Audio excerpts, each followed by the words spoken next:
Jurassic World Rebirth, the latest in the Jurassic franchise and hopefully a return to some kind of form after some of the worst things my eyes have ever witnessed. And I had high hopes. Okay, high hopes is strong, but I did see the trailer before the Minecraft movie and it didn't make me want to put my head through a wall and had me feeling a little bit emotional, so I was allowing myself to be somewhat optimistic that I wouldn't in fact put my head through a wall. Because there were signs this one might actually be decent. It's directed by Gareth Edwards, who directed Rogue One, written by David Cope, who wrote the first movie, though to be fair, Michael Crichton wrote the base story and Cope just made it work as a movie, which is still very impressive, but the core story and everything it has to say is all Crichton, and it is one of my favorite books. That's why it's always prominently featured in the back of my setup, as well as this very cool raptor claw my friend 3D printed me. Cope's career is insane though and spans for decades. Like, Jurassic Park isn't even his highest listed achievement on Letterboxd because he also wrote the first Spider-Man movie, and I guess people log that more. And even these past couple years, he's been working with Soderbergh on making movies like Presence and Black Bag. Both movies I'd recommend. Dude's a king. But he also seems like the type of person who can be told what a studio's looking for and deliver without going any deeper than necessary, so it might come down to what he's asked for in terms of the quality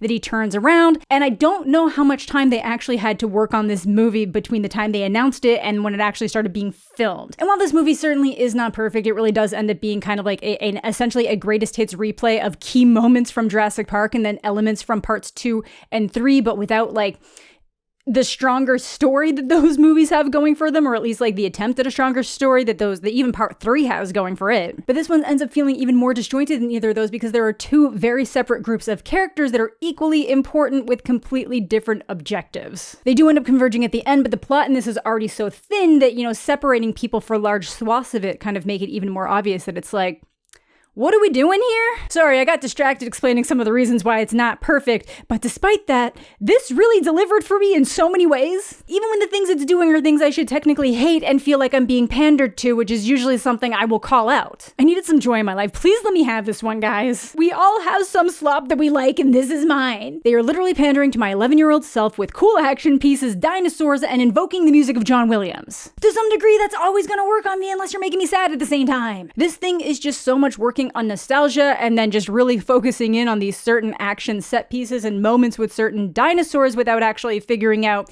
a stronger plot to go along with that. But I am allowing that to work on me because of how miserable the last two movies were. Dominion was just stupid. And I know that some people say that one's worse, but I couldn't even find myself getting super pissed at that one because it didn't make me feel the horrible emotions that Fallen Kingdom did. I don't know if I've ever been more upset at a movie in my entire life. I don't know if I can put into words how deeply that movie broke something inside me. And I mean everywhere inside me. My brain, my heart, my soul, my spirit. It might sound like I'm exaggerating, but no, I'm really not. So if nostalgia and cool things and some scary dinosaurs is what they want to feed me, I will allow myself to be fed today. At least we're not doing genetically modified locusts. Because I was having a really great time with this. There's so many genuinely tense and scary moments with dinosaurs that I feel has been missing from the last couple installments. Some very fun action pieces. Moments that made me tear up, even if again it is using John Williams to evoke that. Sure, there's people making a lot of really dumb choices, way more than typical for the Jurassic franchise, which, you can't have a Jurassic Park movie without somebody doing something stupid, but it still somehow wasn't enough to take me out of the experience. Probably because my expectations have been in hell and I'm just having fun and being like, oh no, don't do that, don't go with P alone. Because I pretty much think that Jurassic Park is a perfect book and movie. So I am never expecting anything to get remotely close to the levels of that, but I can still fully understand watching this and hoping that it's something better, hoping that they did more of the story, hoping that they actually understand why the first movie did so well in the first place and find a way to adjust that for the modern age. Say what you will about the first Jurassic World, but it did at least take the premise of the original movie and show what it would get to if they actually made the park and then came up with this new premise of people getting bored with dinosaurs and having to push things further, which I just don't think would happen, but it's at least pushing the premise of the original story, and everything since then has been dumb. So this movie was really like, we're gonna go with the most thin plot, we're gonna give you Scarlett Johansson in a tank top, and a lot of cool dinosaurs. And you know what? Let's go. I'm sorry. I'm joking. A weak plot point is always going to be disappointing, especially when there's some promise and intrigue around a secret mission to an illegal island. And wow, all these secret missions probably require some pretty good internet security, like the kind that might come from today's sponsor, Surfshark. Surfshark VPN is my go-to when I'm trying to access region-locked content and to protect myself online. They have thousands of different server locations all around the world, so your internet thinks that's where you are. No, I'm not near an illegal dinosaur island. I'm in Milan. It's the time of year where I've been trying to catch up on a bunch of movies and television shows to make my best of the year so far list, and that can be hard when some things just aren't available where I live. But with Surfshark VPN, if it's on Netflix in Japan, it's on Netflix for me too. For example, I realized that it would have been really funny to include a review of 28 Days in my 28 Years Later video, and I forgot. But then I realized I've never actually seen that movie, and I probably should, and it wasn't available on Netflix in Canada. Well, boy howdy, all I had to do was connect to a Japanese server, and bam, Sandra Bullock. I've also been traveling a lot lately, which means I'm frequently on internet connections that might not be the most secure, and with Surfshark, my data gets encrypted on public Wi-Fi, so I'm more protected on the go. It's fast, secure, blocks unwanted ads, and it even lets you generate alternate emails and US phone numbers to avoid giving out your personal data where it's not necessary to help cut down on spam and scam. So try out Surfshark for yourself and get an extra 4 months free by going to surfshark.com/Jedi or by using code Jedi at checkout at the link below. What was I saying? Oh yeah, we do deserve better stories. But I say that knowing that I would gladly go see this in theaters again because it was just a really good time for me overall. I've seen it twice so far just to get my thoughts in order for this movie. And even when it starts getting weaker, I'm still like having a good time. At least it's not Chris Pratt trying to stop dinosaurs with his hands in their faces. Like that doesn't even work on house cats.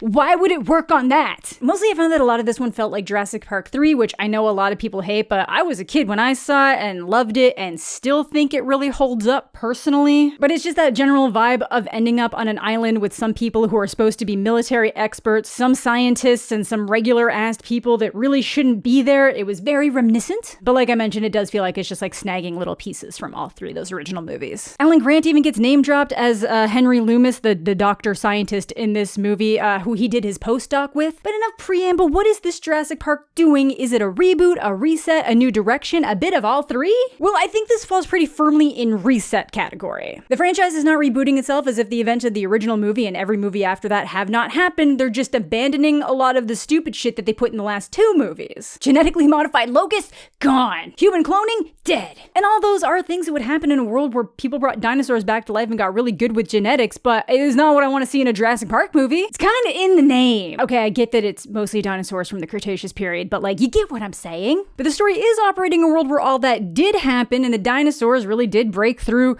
to America, but the realities of the environment is killing them off pretty fast, and anything that's left is just kind of pushing down towards the equator where the environment is closer to what it would have been when they were alive. And the general public just doesn't care anymore, which they've been saying for the entire run of the Jurassic World movies. Even in New York, these things are just seen as relics that end up occasionally stuck in midtown traffic, causing an inconvenience when they get out of where they're supposed to be. But as is so often the case in Jurassic Park movies, we've got a genetics company and billionaires trying to exploit the dinosaurs and the tech for personal gain. But in this one, we have altruistic billionaires. Kinda. They want to use DNA from extremely large dinosaurs with the biggest hearts because this Henry Loomis is pretty sure he can come up with some kind of genetic sequencing that would come up with a cure to most heart diseases. So that's good, but obviously this company wants to be the first ones to do it so they can make a boatload of money because that's what they do. Scientifically, I'm sure that doesn't actually check out, but we have long left behind any attempt at scientific accuracy with this franchise, so I must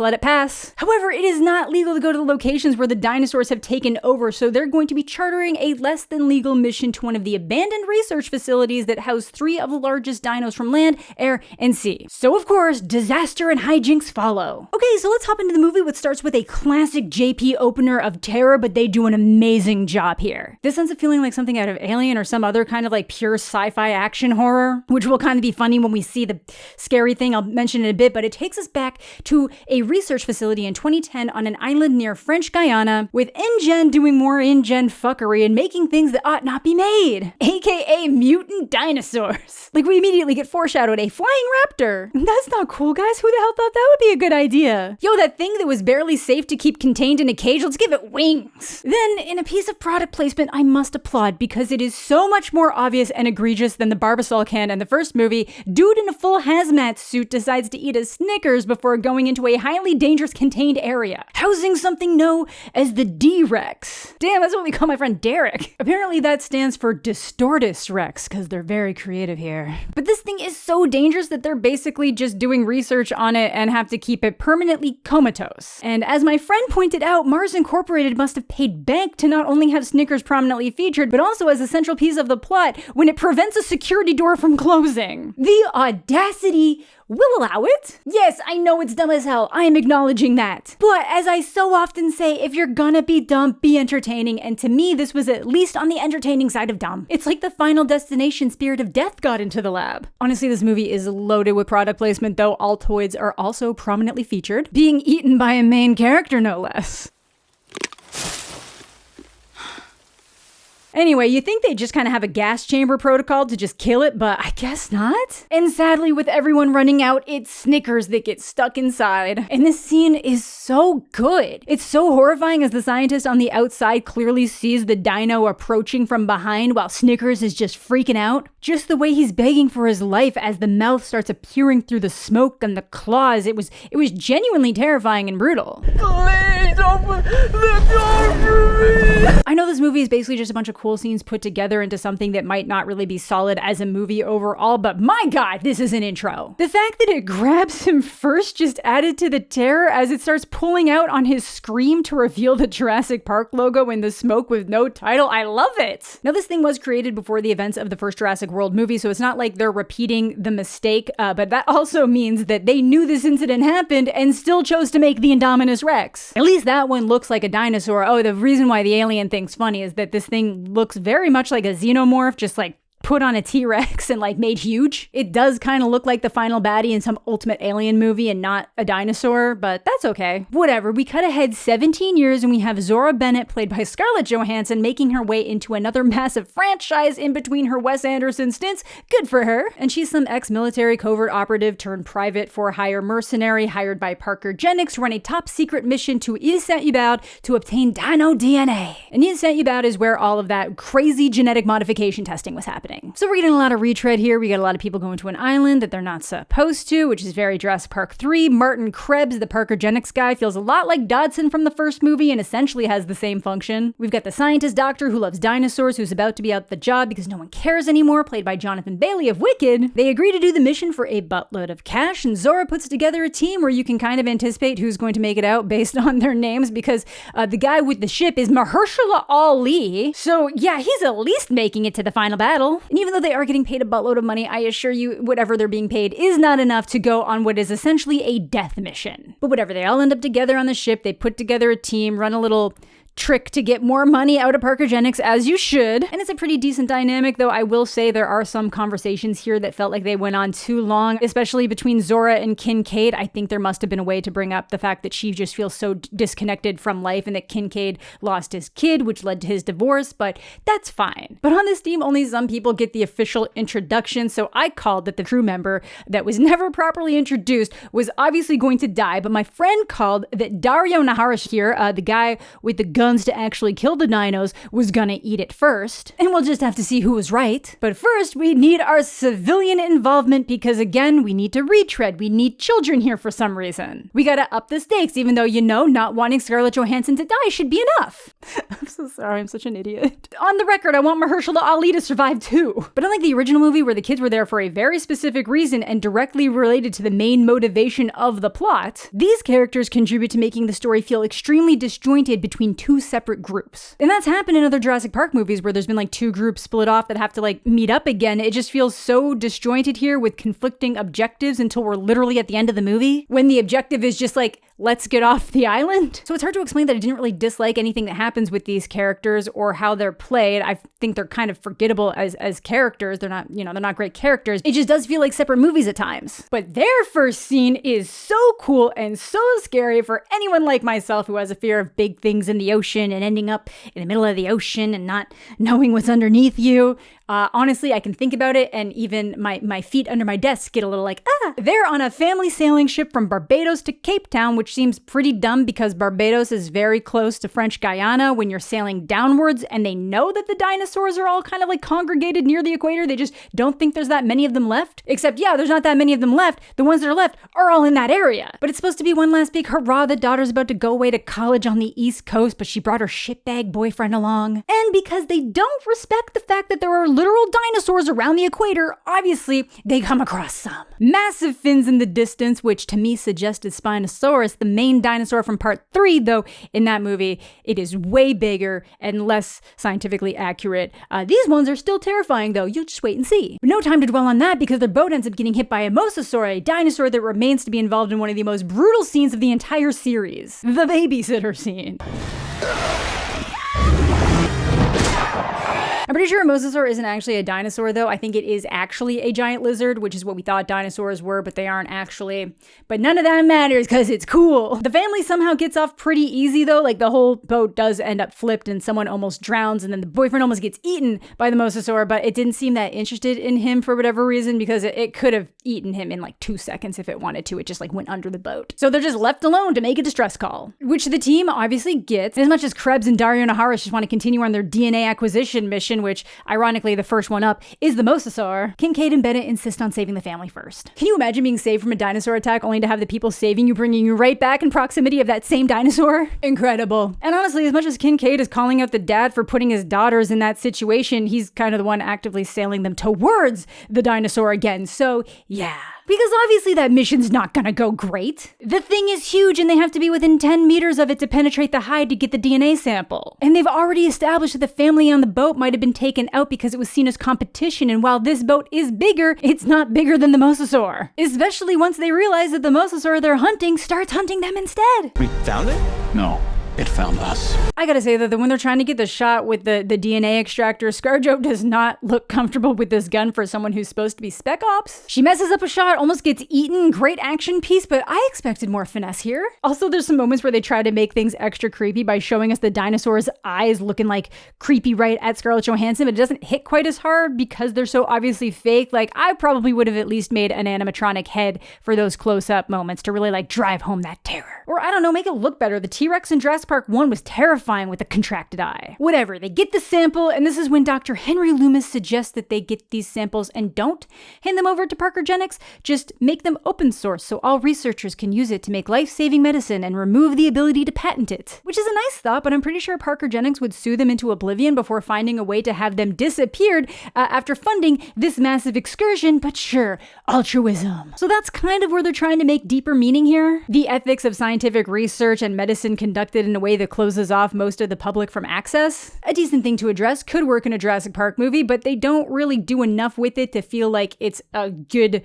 plot point intention, but thankfully it also doesn't bog things down either. But yeah, at this point they're all really just ignoring the Mosasaur really fast for how aggressive it was being originally before the older daughter realizes that the spine dinos are back in the water. Loomis realizes that it seems like the Mosasaurs and Spinosaurs have adapted to work as a hunting unit, and now they're being swarmed, which is when Dario Naharis comes out guns a-blazing, also a terrible shot for a mercenary, just trying to lay them all out without ever actually aiming, leading to him almost immediately being ripped away from the boat because, as you may remember, a Spinosaurus is not an aquatic exclusive dino. Right in front of that little kid's eyes, the trauma's gonna be crazy. They were making eye contact when he got ripped away. Another very fun water piece though. Boat starts getting attacked, Kincaid goes into rocky areas because the Mosasaur can't follow, but that means he doesn't realize that the Spinosaurus very much can. Family obviously goes to send a distress call, which Krebs can't allow to happen because this is all very illegal and basically lets the older daughter Teresa fall overboard, where shitbag boyfriend actually dives overboard to save her? Theoretically, that should be both of them dead in dinosaur-infested water, but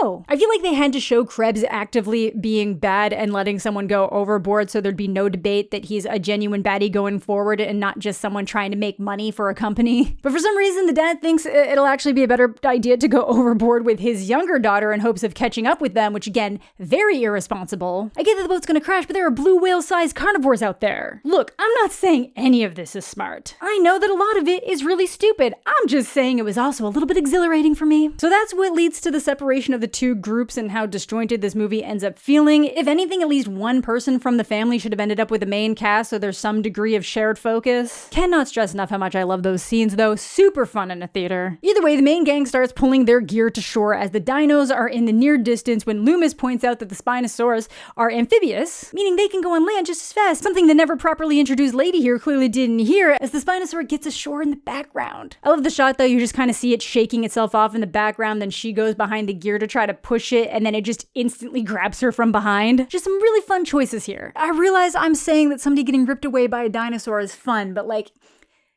you know what I mean. So yeah, me and my friend were both right. Unfortunately, this movie just made it way too obvious as to who was going to die. Probably at least one more on the way, the French crewmate. Though I had to flip up on that as to whether or not he would die or if he would go missing, then reappear at the end of the movie in some goofy way. Now the family actually ends up all okay, with the boyfriend making some funny quips about the jungle being their deathbed, and as terrified as they are of the dinosaurs, an aqualops appears and basically becomes Bella's emotional support dinosaur. I don't think it's visually accurate to what they think an aqualops would look like, so at first I thought this was some kind of mutant compy mixed with a triceratops, like someone trying to mix an Akita with a chihuahua, but alas, no, just a cute little critter. If this was a different type of movie and a different type of horror, it would be a deceptively sweet little thing that ends up killing the kid, but I was pretty sure at this point it existed to sell merchandise, which is just so fun to think about when taking the original movie into consideration. We're gonna make a fortune with this place. And because Krebs mentioned that there was a village of sorts on the island that would have geothermal power to call for help, that's where they try to find, while the mercenary crew continues on their mission to find the earth and air dinos they need. Which is when it's revealed that some of the dinosaurs on this island were science experiments of crossbred species, so they don't fully know what they might encounter. And the ones that were left here were specifically largely malformed or just too gross to look at. But for tax purposes, they didn't just kill the mutations, they just kind of kept them around for research and development, and then apparently left them on the island. Though I gotta say,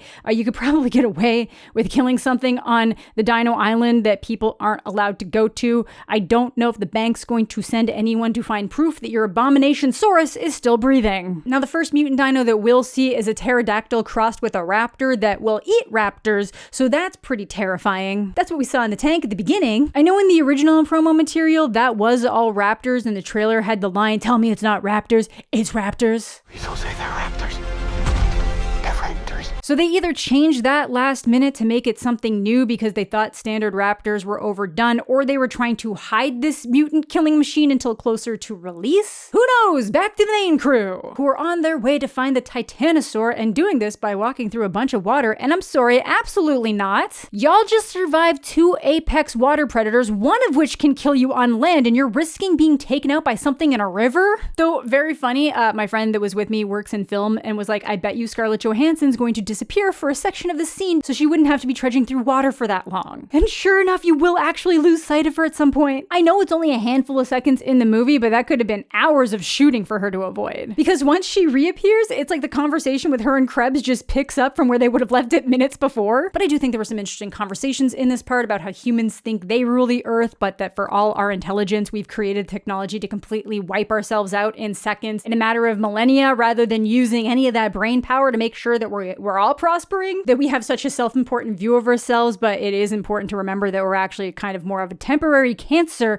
on this earth with the capacity for good. Now, this is where they show something they don't end up fully explaining. Like, Krebs ends up finding dog tags in the water, suggesting that there was some kind of military presence here that occurred after things went to hell, because it's like crashed in the trees. But the main point we're supposed to realize is that Krebs takes the soldier's gun that it's somehow still in his hand, so I'm sure that's gonna come back. But like, who is this? What happened here? Failed rescue mission? Someone else with weird dino DNA plans? Whatever, they find the Titanosaur, and weird scene, tall grass, I'm expecting raptors. But no, they can just start to hear these massive dinosaurs and just can't see them for some reason, but then suddenly they're there. Yeah, there's a scaling issue, but for the reveal, I will allow it. Because I won't even lie teared up right alongside Dr. Loomis. Is a lot of that the John Williams score evoking feelings that I had the first time I watched Jurassic Park as a child because it's paralleling the Brachiosaur scene? Yes. Do I still think this thing looks graceful and hauntingly beautiful with its wispy tail that is not at all accurate to the Titanosaurus? Also yes. I like dinosaurs, okay? I wanted to be a paleontologist until I realized you had to be really good at calculus, and even at the tender age of 11, I knew that was something I did not have in me, so I went back to the much more realistic goal of becoming a rock star. But yeah, beautiful scene. Obviously, they could get crushed in an instant without the thing even knowing they're there, but just shooting it with a canister while it's chilling. But they're doing this like cute love ritual. It's really beautiful, and it's moments like this that I'm like, shit, yeah, let's try to bring a couple of them back to life if we can do that. Let's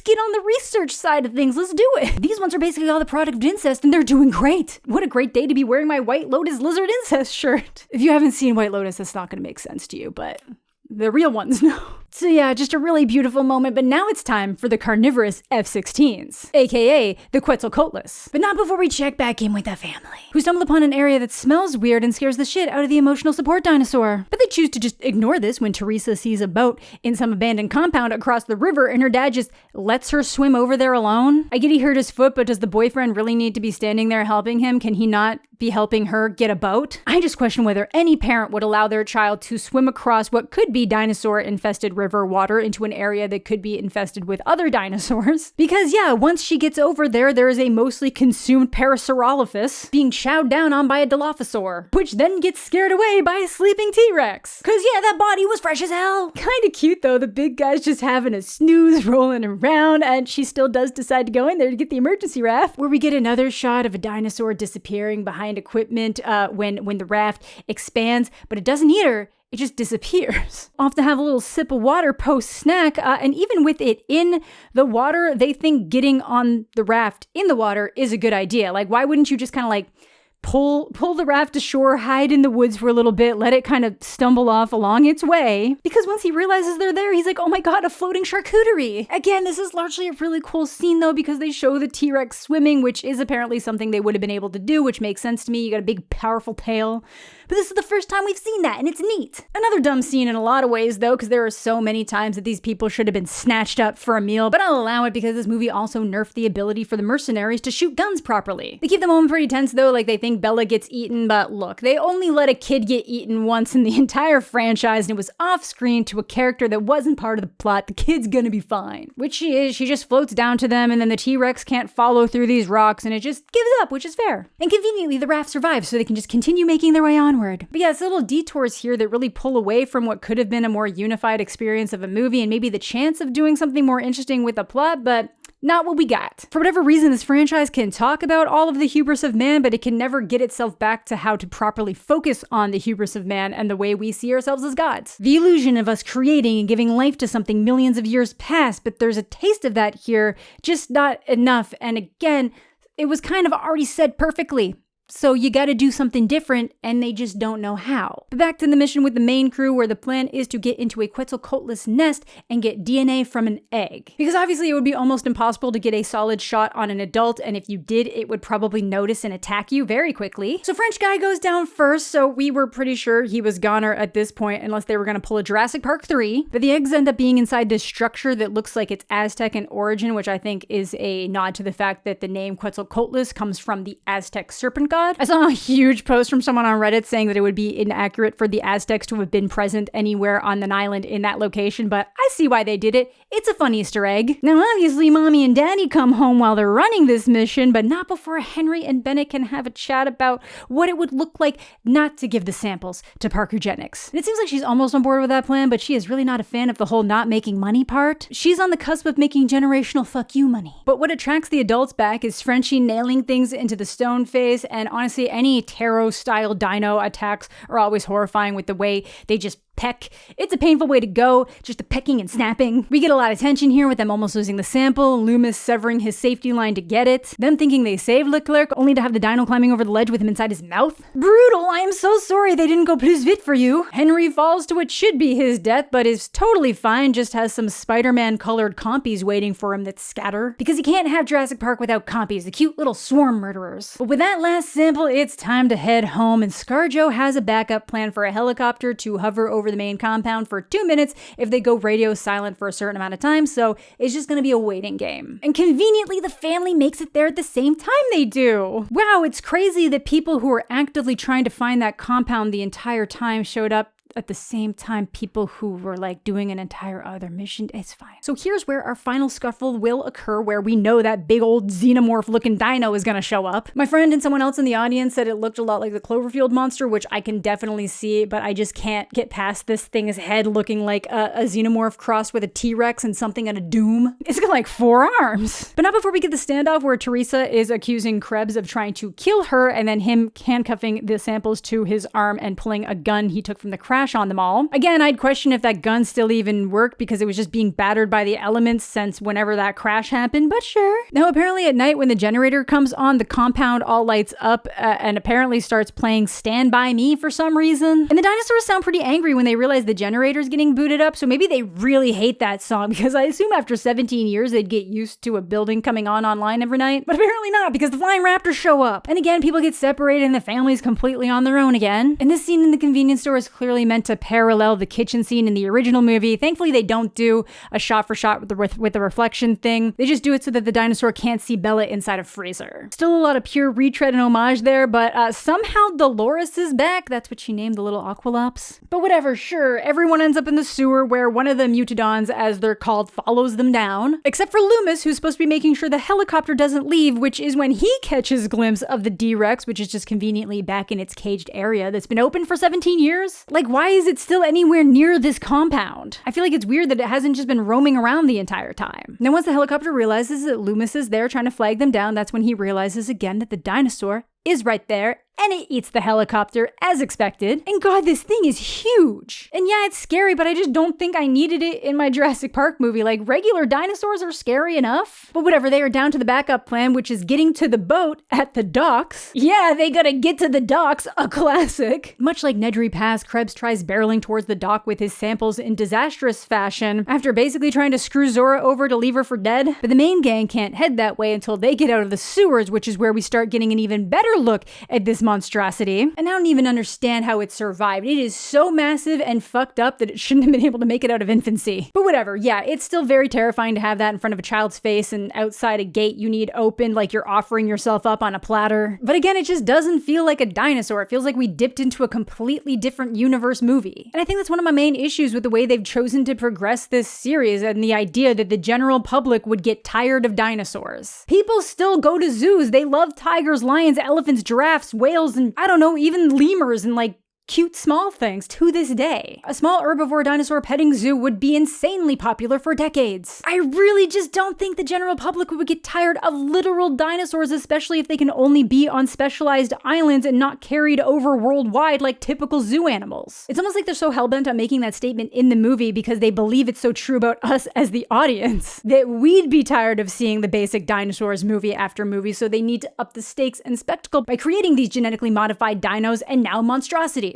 When the answer has just always been better plot. Raptors are always going to be scary. You can always make a T-Rex scary. That big Spinosaurus was scary. You can even take regular ass dinosaurs and do like little modifications to them so that they become like bigger or scarier. I really don't think anyone was bored of the dinosaurs. In fact, I think the biggest complaint about Dominion was that there wasn't enough dinosaurs. Now eventually you do plan to have dinosaurs on your dinosaur tour, right? But whatever, that's my little aside. I get wanting to up the stakes. I liked what they did with the Indominus Rex. That was pretty neat. And I love the opening scene of this movie with this thing because it is terrifying and definitely fits the bill for dinosaur that no one would actually want to look at, but really just exists in this movie as an endgame antagonist. They didn't even build up to it throughout the movie like they did with the Spinosaurus in Jurassic Park Part 3. I just think there had to be a way to tie what they were doing at the beginning of the movie in that opening scene with what happened in the rest of this movie. Like, those things should have been connected to the plot, and it just wasn't. But back to the task at hand. The good guys are saved just in time because the Jeep Krebs has is on some kind kind of alarm mode and it distracts it away. Where again, as easily called, Krebs gets eaten in just the right way that his arm with the samples comes off. So guess there's still time to be medical heroes after all. Then again, so much like the original movie, Kincaid distracts this thing with a flare so they can get to the boat,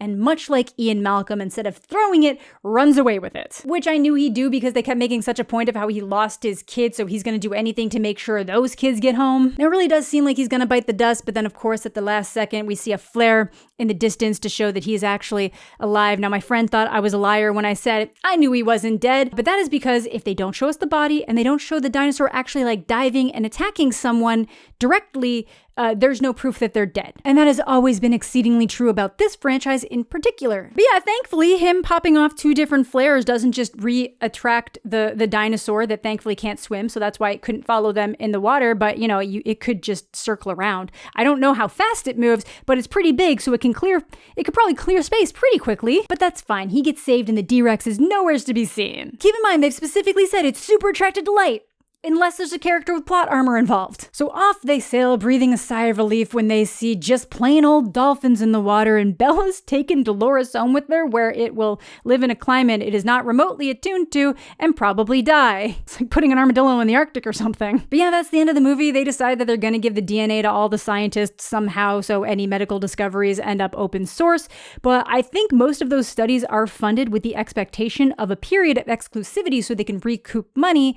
So they might not even do anything with it even if they have access to it if they can't make money as much as some scientists might want to. The thought is there though, and I'll give it to them. And yeah, people actually clapped at the end of my screening, so as much as the general reviews have been low and some people are really digging it, and I'm happy to be on the side of mostly enjoying this and having a really fun time even if the plot was dumb, it was better than the last 2 by so much, and many scenes made me happy. Yeah, it's messy, it is very top heavy, which was definitely carrying so much of the vibe for me throughout the rest of the movie. Everything up to the island is just perfect, and then it's just a lot more interspersed. Again, it really does just feel like 2 movies rolled into one, where a more unified intention could have yielded something better, but I was having a blast for so much of this movie, and I just can't help but see it in some kind of right direction in a franchise that they won't let go because they can't unless they want to lose the rights to it. I'm just always going to be hoping that they do something better while acknowledging that most of what really needs to be said in this franchise has been said. But that is Jurassic World Rebirth. If you saw it, let me know what you're thinking down below. What is your general Jurassic Park ranking? I swear if anybody calls me a shill for this, I will lose my mind. I take Jurassic Park very seriously and would not lie. But yeah, this is the beginning of a big blockbuster July, and somehow it's all movies I'm at least interested to see how they turn out. Can Marvel continue the momentum I feel Thunderbolts kind of started them on when we get Fantastic Four? Can James Gunn bring that Guardians magic to Superman? Time will tell, and I will probably tell you too. That's gonna do it for today's video. Thank you all much for watching. Thanks as always to my Patreon supporters and YouTube channel members. Subscribe to the channel if you're new. Leave a like on the video if you're into that kind of thing. All my other social medias are listed down below. Hope you're all having a fantastic day. I'm mostly okay, and we'll catch you all later.